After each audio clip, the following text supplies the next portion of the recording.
നമസ്കാരം. മലയാളി വാർത്ത ഇൻസൈഡിലേക്ക് സ്വാഗതം. പശ്ചിമേഷ്യയിൽ സമാധാന ചർച്ചകൾ അനിശ്ചിതമായി നീളുന്നതിനിടെ ഇറാൻ വിദേശകാര്യമന്ത്രി അബ്ബാസ് അരാഗ്ചി ഇന്ത്യയിലെത്തിയിരിക്കുകയാണ്.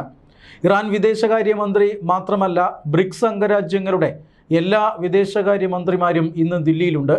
ബ്രിക്സ് വിദേശകാര്യ മന്ത്രിമാരുടെ നിർണായകമായ യോഗം ദില്ലിയിൽ നടക്കുകയാണ്. ഇതുമായി ബന്ധപ്പെട്ടാണ് അബ്ബാസ് അരാഗ്ചി ഇന്ത്യയിൽ എത്തിയിട്ടുള്ളത്. പശ്ചിമേഷ്യൻ സംഘർഷം യാതൊരു അയവുമില്ലാതെ തുടരുകയാണ്.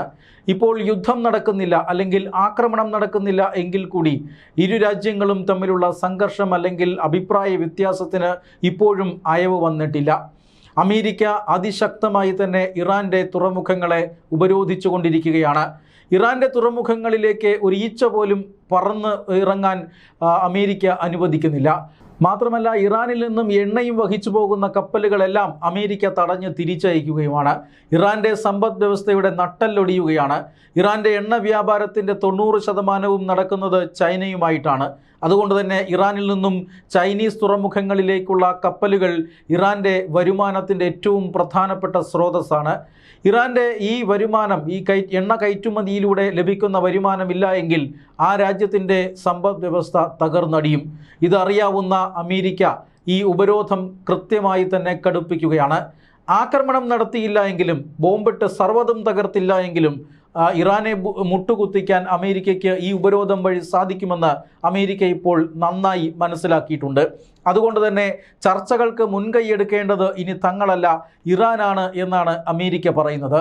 ഇറാൻ ഇതിനോടകം തന്നെ നിരവധി സമാധാന നിർദ്ദേശങ്ങൾ അമേരിക്കയ്ക്ക് നൽകിയിട്ടുമുണ്ട്. എന്നാൽ അതൊന്നും അമേരിക്ക ഇതുവരെ അംഗീകരിച്ചിട്ടില്ല. വേണമെങ്കിൽ ഇനിയും ഒരു ആക്രമണം നടത്താൻ തയ്യാറെന്ന് അമേരിക്ക പ്രഖ്യാപിച്ചു കഴിഞ്ഞിരിക്കുന്നു. ആക്രമണമെങ്കിൽ ആക്രമണം തന്നെയാകാമെന്ന് ഇറാനും പറഞ്ഞിരിക്കുന്നു.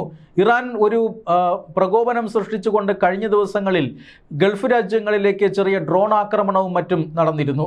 അതിനു മുമ്പുള്ള ദിവസങ്ങളിൽ ഹോർമൂസ് കടലിടുക്കിലും ഇറാനും അമേരിക്കയും തമ്മിൽ ഏറ്റുമുട്ടിയിരുന്നു. ഇങ്ങനെ സംഘർഷം തുടരുന്ന പശ്ചാത്തലത്തിലാണ് ഇറാൻ വിദേശകാര്യമന്ത്രി ഇന്ത്യയിലെത്തുന്നത്. സത്യത്തിൽ കഴിഞ്ഞ കുറേ ദിവസങ്ങളായി ഇറാൻ വിദേശകാര്യമന്ത്രിക്ക് വളരെ തിരക്കേറിയ ദിവസങ്ങളാണ്. സമാധാന ചർച്ചകൾക്കും മറ്റാവശ്യങ്ങൾക്കുമായി അബ്ബാസ് അരാഗ്ചി പാകിസ്ഥാൻ, തുർക്കി, റഷ്യ ഇങ്ങനെയുള്ള പല രാജ്യങ്ങളും ഇതിനോടകം തന്നെ സന്ദർശിച്ചു കഴിഞ്ഞിരിക്കുന്നു. ഈ സന്ദർശന പരിപാടിക്കിടയിലാണ് ഇറാൻ വിദേശകാര്യമന്ത്രി ഇന്ത്യയിലെത്തുന്നത്. ബ്രിക്സ് രാജ്യങ്ങളുടെ സമ്മേളനം അല്ലെങ്കിൽ ബ്രിക്സ് രാജ്യങ്ങളുടെ വിദേശകാര്യ മന്ത്രിമാരുടെ യോഗമാണ് ദില്ലിയിൽ നടക്കുന്നത്. വളരെ പ്രധാനപ്പെട്ട ഒരു അതിഥിയാണ് ദില്ലിയെ സംബന്ധിച്ചിടത്തോളം ഇന്ന് അബ്ബാസ് അരാഗ്ചി. കാരണം അബ്ബാസ് അരാഗ്ചി എങ്ങോട്ട് പോകുന്നു, ആരൊക്കെ ചർച്ച നടത്തുന്നു, അവർ ആശയവിനിമയം നടത്തുന്നത് ആരൊക്കെയായിട്ടാണ്, ഏതൊക്കെ തരത്തിലുള്ള നീക്കങ്ങളാണ് അവർ നടത്തുന്നത് എന്നിങ്ങനെ അമേരിക്ക സസൂക്ഷ്മം വീക്ഷിച്ചു കൊണ്ടിരിക്കുന്ന സമയമാണ്. ആ സമയത്താണ് ബ്രിക്സ് ഉച്ചകോടിയിൽ പങ്കെടുക്കാനായി ഇറാൻ്റെ വിദേശകാര്യ മന്ത്രി ഇന്ത്യയിലെത്തിയിരിക്കുന്നത്. ബ്രിക്സിൽ ഇറാന് ശത്രുക്കളും മിത്രങ്ങളുമുണ്ട്. Brazil, Iran, Russia, China, South Africa എന്നീ രാജ്യങ്ങൾ ചേർന്നാണ് ബ്രിക്സ് എന്ന അന്താരാഷ്ട്ര കൂട്ടായ്മയ്ക്ക് രൂപം നൽകിയത്. പിന്നീട് Egypt, Ethiopia, Saudi Arabia, UAE എന്നിങ്ങനെ നിരവധി രാജ്യങ്ങൾക്ക് ഈ കൂട്ടായ്മ അംഗത്വം നൽകി. ഇന്തോനേഷ്യയ്ക്കും കഴിഞ്ഞ വർഷം ഈ ബ്രിക്സിൽ അംഗത്വം നൽകി. ഇതോടുകൂടി ബ്രിക്സ് എന്ന അന്താരാഷ്ട്ര കൂട്ടായ്മ വികസിച്ച് വലുതാവുകയാണ്. ബ്രിക്സിന് ആഗോള സാഹചര്യത്തിൽ ഇന്ന് വലിയ പ്രാധാന്യമുണ്ട്. അതാണ് ഇപ്പോൾ അമേരിക്കയെ ചൊടിപ്പിക്കുന്നതും.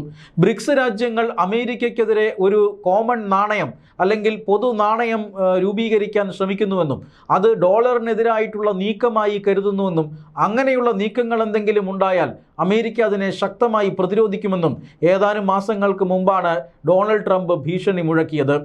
അതായത് ബ്രിക്സ് രാജ്യങ്ങൾക്ക് മേൽ കനത്ത പിഴച്ചുങ്കം ചുമത്തുമെന്ന് അന്ന് ഡൊണാൾഡ് ട്രംപ് ഭീഷണി മുഴക്കിയിരുന്നു. ഡോളറിനെതിരായിട്ടുള്ള നീക്കമാണ് ബ്രിക്സിൽ നടക്കുന്നത് എന്നാണ് അമേരിക്ക കരുതുന്നത്. സത്യത്തിൽ അങ്ങനെയൊരു നീക്കം നടക്കുന്നുണ്ടോ എന്ന് സംശയമാണ്. ഇന്ത്യയും ചൈനയും റഷ്യയും ഒരുമിച്ച് വരുന്ന ഒരു പ്ലാറ്റ്ഫോം എന്ന നിലയിലാണ് അമേരിക്ക ബ്രിക്സ് കൂട്ടായ്മയെ ഭയപ്പെടുന്നത്. അമേരിക്കയുടെ സാമ്പത്തിക നയങ്ങൾക്ക് വിരുദ്ധമായ അല്ലെങ്കിൽ അമേരിക്കയുടെ ഉപരോധ മനോഭാവത്തെ ചെറുത്തു തോൽപ്പിക്കാൻ ഈ 3 രാജ്യങ്ങളുടെയും കൂട്ടായ്മയ്ക്ക് സാധിക്കും.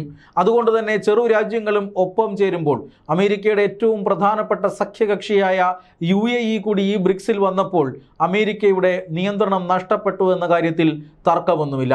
എന്തായാലും വ്യാപാര രംഗത്ത് അമേരിക്ക ഭയപ്പെടുന്ന ഒരു സംഘടനയായി ഇന്ന് ബ്രിക്സ് വളർന്നിരിക്കുന്നു. ലോക സമാധാനത്തിനും ബ്രിക്സിന് എന്തെങ്കിലും സംഭാവന ചെയ്യാൻ കഴിയുമോ എന്ന് ഉറ്റുനോക്കുകയാണ് ലോകം മുഴുവനും. ഇന്ത്യൻ വിദേശകാര്യമന്ത്രി ഡോക്ടർ എസ് ജയശങ്കർ അധ്യക്ഷത വഹിക്കുന്ന യോഗങ്ങളാണ് ഇന്നും നാളെയുമായി ദില്ലിയിൽ നടക്കുക. ഇതിൽ പങ്കെടുക്കാനാണ് ഇറാൻ എത്തുന്നത്. നേരത്തെ സൂചിപ്പിച്ചതുപോലെ ഇറാന് ശത്രുക്കളും മിത്രങ്ങളുമെല്ലാം ഈ ബ്രിക്സിലുണ്ട്. റഷ്യയും ചൈനയുമെല്ലാം ഇറാനോടൊപ്പം നിൽക്കുന്ന രാജ്യങ്ങളാണെങ്കിൽ UAE പോലെയുള്ള രാജ്യങ്ങൾ ഇറാൻ്റെ ഇപ്പോൾ ശത്രുപക്ഷത്താണ്. ഇന്ത്യയെ പോലെ നിഷ്പക്ഷ നിലപാടെടുക്കുന്ന രാജ്യങ്ങളുമുണ്ട്. നേരത്തെ ബ്രിക്സ് അംഗരാജ്യങ്ങളോട് ഈ അമേരിക്കയുടെ ഇറാനെതിരായിട്ടുള്ള ഇങ്ങനെ നിയമവിരുദ്ധമായിട്ടുള്ള ആക്രമണം, ആ ആക്രമണത്തെ അപലപിക്കണമെന്ന് ഇറാൻ നേരത്തെ ആവശ്യമുന്നയിച്ചിരുന്നതാണ്. ഈ വിദേശകാര്യമന്ത്രിമാരുടെ യോഗത്തിലും ഇറാൻ ശക്തമായി അതേ ആവശ്യം ഉന്നയിക്കുമെന്ന് ഉറപ്പാണ്. ഇങ്ങനെ ലോകം ഉറ്റുനോക്കുന്ന ഒരു സമ്മേളനമായി ബ്രിക്സ് സമ്മിറ്റ് അല്ലെങ്കിൽ ബ്രിക്സ് ഉച്ചകോടി മാറുകയാണ്. വിദേശകാര്യ മന്ത്രിമാരുടെ ഉച്ചകോടിയിൽ ബ്രിക്സ് അംഗരാജ്യങ്ങളുടെയും മറ്റു നിരീക്ഷക രാജ്യങ്ങളുടെയും ഒക്കെ വിദേശകാര്യ മന്ത്രിമാർ പങ്കെടുക്കുന്നുണ്ട്. അതിൽ ഒരാളാണ് അബ്ബാസ് അരാഗ്ചി. എന്തായാലും അബ്ബാസ് അരാഗ്ചിയുടെ യാത്ര, ഇന്ത്യൻ സന്ദർശനം, അബ്ബാസ് അരാഗ്ചി നടത്തുന്ന ചർച്ചകൾ ഇതെല്ലാം ബ്രിക്സിൽ മാത്രമല്ല ലോകമെമ്പാടും ചർച്ച ചെയ്യപ്പെടുമെന്ന കാര്യത്തിൽ തർക്കമൊന്നുമില്ല. കാരണം ഇറാനും അമേരിക്കയുമായിട്ടുള്ള യുദ്ധം തന്നെയാണ്. സമാധാന ചർച്ചകൾക്ക് പാകിസ്ഥാൻ മുൻകൈയെടുത്തെങ്കിലും പശ്ചിമേഷ്യൻ സംഘർഷം അയവില്ലാതെ തന്നെ തുടരുകയായിരുന്നു. അതായത് ഒന്നാം ഘട്ട ചർച്ചകൾ പാകിസ്ഥാനിൽ നടന്നു. അതിൽ തീരുമാനമൊന്നുമായില്ല. വെടിനിർത്തൽ പ്രഖ്യാപിച്ചതിന് ശേഷമാണ് ആ ചർച്ചകൾ നടന്നത്. രണ്ടാം ഘട്ട ചർച്ചകൾക്ക് മുന്നോടിയായി അമേരിക്ക ഇറാൻ്റെ തുറമുഖങ്ങളെ ഉപരോധിച്ചു. അതുകൊണ്ട് തന്നെ ഇറാൻ ഈ ചർച്ചകൾക്ക് പങ്കെടുക്കില്ല എന്നറിയിക്കുകയാണ് ചെയ്തത്. ഇറാൻ്റെ തുറമുഖങ്ങൾക്കെതിരായിട്ടുള്ള ഉപരോധം അമേരിക്ക അവസാനിപ്പിച്ചാൽ മാത്രമേ നേരിട്ടുള്ള ചർച്ചകൾക്കുള്ളൂ എന്ന് ഇറാൻ പ്രഖ്യാപിച്ചു കഴിഞ്ഞിരിക്കുന്നു. പക്ഷേ ഈ ഉപരോധം ഇറാൻ്റെ നട്ടെല്ലൊടിക്കുകയാണ്. സാമ്പത്തികമായി ഒന്നും ചെയ്യാൻ കഴിയാത്ത സാഹചര്യത്തിലേക്ക് ഇറാൻ മാറുന്നു. അതുകൊണ്ട് തന്നെ സമാധാന ചർച്ചകളിലേക്ക് ഇറാൻ മെല്ലെ മെല്ലെ വരുന്നതാണ് നമ്മൾ കാണുന്നത്. അമേരിക്കയുമായി നേരിട്ട് ചർച്ചകൾക്ക് തയ്യാറല്ല, പക്ഷേ സമാധാന നിർദ്ദേശങ്ങൾ പാകിസ്ഥാന് സമർപ്പിക്കാൻ തയ്യാറാണ് എന്ന് ഇറാൻ അറിയിക്കുകയായിരുന്നു. ഇതിൻ്റെ ഭാഗമായിട്ടാണ് അബ്ബാസ് അരാഗ്ചി ദിവസങ്ങൾക്ക് മുമ്പ് പാകിസ്ഥാൻ സന്ദർശിക്കുകയും സമാധാന നിർദ്ദേശങ്ങൾ നൽകുകയും ചെയ്തത്. ഇത് അമേരിക്ക പരിശോധിച്ചു വരികയാണ് എന്നാണ് നേരത്തെ പറഞ്ഞിരുന്നത്. എന്നാൽ കഴിഞ്ഞ ദിവസം ഡൊണാൾഡ് ട്രംപ് പറഞ്ഞത് അത് വായിക്കാനേ തോന്നുന്നില്ല എന്നാണ്. അത്രമാത്രം അസംബന്ധങ്ങളാണ് അതിലുള്ളത്. ഇറാൻ്റെ ഈ നിർദ്ദേശങ്ങളോട് ഒരു കാരണവശാലും യോജിക്കാൻ കഴിയില്ല. അതുകൊണ്ട് തന്നെ ഇറാനെ ഒറ്റ ദിവസം കൊണ്ട് തീർക്കുന്ന തരത്തിലുള്ള ശക്തമായ ആക്രമണങ്ങൾ നടത്തുമെന്നാണ് അമേരിക്ക ഇപ്പോൾ പറയുന്നത്. ഇറാൻ ആണവ സമ്പുഷ്ടീകരണം നിർത്തണം, അതാണ് അമേരിക്കയുടെ ആവശ്യം. ആണവ സമ്പുഷ്ടീകരണം നടത്തിയാൽ ഇറാൻ അപകടകാരിയായി മാറും. ഇസ്രായേലിനെ അടക്കം ഇല്ലാതാക്കുക എന്നുള്ളതാണ് ഇറാൻ്റെ പ്രഖ്യാപിത നയം. അതുകൊണ്ട് ആണവായുധം ഉണ്ടാക്കില്ല. ഭ്രാന്തന്മാരുടെ കയ്യിൽ ആണവായുധങ്ങളുടെ ആവശ്യമില്ല. അതുകൊണ്ട് എത്രയും വേഗം സമ്പുഷ്ടീകരിക്കപ്പെട്ട യുറേനിയം അമേരിക്കയ്ക്ക് കൈമാറണം.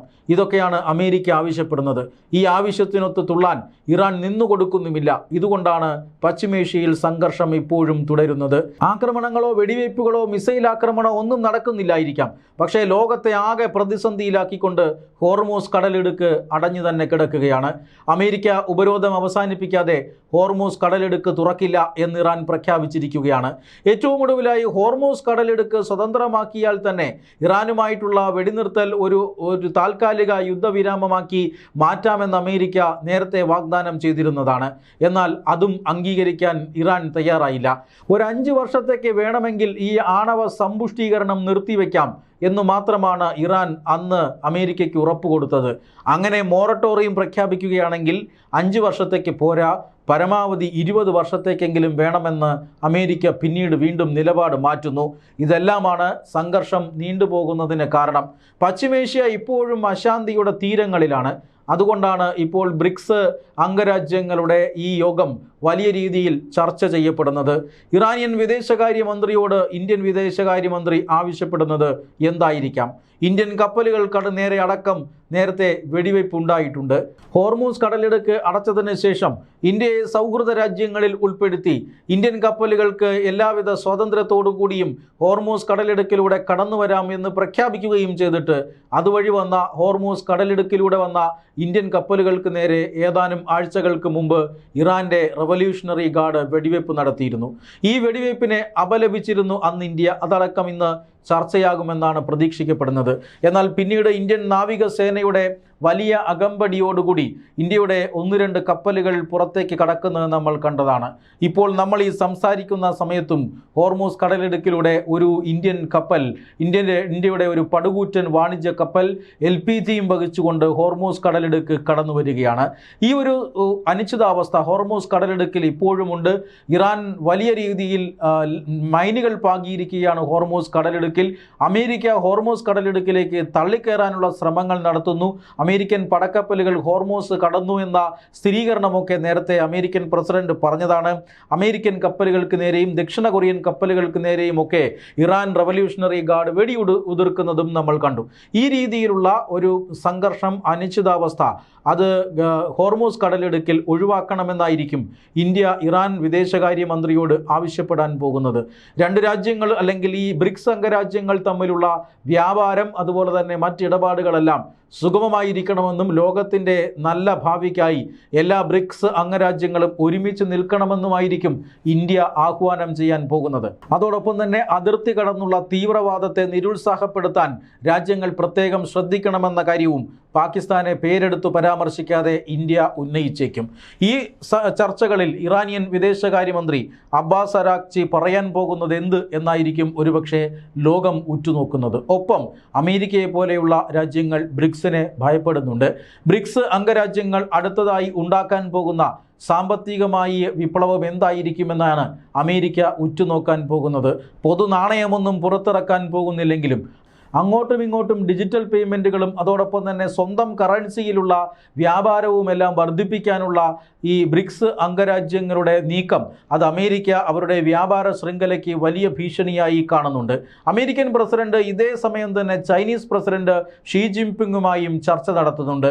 ബ്രിക്സും അതുപോലെ തന്നെ പശ്ചിമേഷ്യൻ സംഘർഷങ്ങളും ഇന്ത്യ അമേരിക്ക ചൈന വാണിജ്യ ബന്ധവും ഒക്കെ ചർച്ചയാകുന്ന ആ വിഷയത്തിൽ ഒരുപക്ഷെ അമേരിക്കൻ പ്രസിഡന്റ് ബ്രിക്സിനെ കുറിച്ച് എന്താണ് പറയുക എന്നതും ലോകം കാത്തിരിക്കുന്നതാകും. എന്തായാലും ലോകം ഇറാനിയൻ വിദേശകാര്യമന്ത്രി അബ്ബാസ് അരാക്ചിയുടെ ഇന്ത്യ സന്ദർശനത്തെ സസൂക്ഷ്മം നിരീക്ഷിക്കുകയാണ്.